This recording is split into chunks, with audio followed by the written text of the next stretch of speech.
Hello दोस्तों, स्वागत है हमारे न्यू ब्लॉग में। हम आए थे अपनी दीदी के घर और देखिए ये मलावन वाला रोड है जो कश्मीर से कन्याकुमारी तक जाता है। मैंने इस पर बहुत ही खतरनाक एक्सीडेंट देखा है।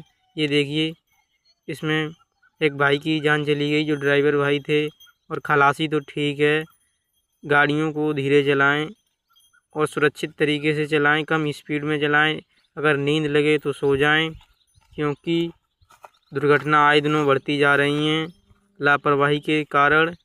सड़क दुर्घटना में देखिए कितना बुरा हाल हुआ है गाड़ी का। काफ़ी दिनों से खड़ी है यहाँ पर, और एक और पीछे खड़ी थी, उसका वीडियो बना नहीं पाया हूँ, इसीलिए। ये देखिए, ये होटल है पड़ता है, आप लोगों ने देखा होगा। ये दुकानें हैं।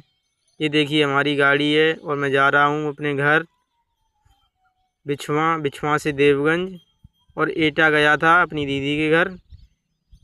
और आप लोगों से कहना है कि बाइक भी ज़रा स्लो चलाएं, थोड़ी कम स्पीड में, 70-80 की स्पीड में चलाएं, कोई दिक्कत नहीं, लेकिन 100-150 ना भगाएं, क्योंकि रोड अच्छा है तो 70-80 तो चलती रहती है। गाड़ी तेज़ भगाने से ज़्यादा कुछ नहीं, 10-5 मिनट का फ़र्क पड़ता है, इसीलिए आराम से चलाएं। धन्यवाद।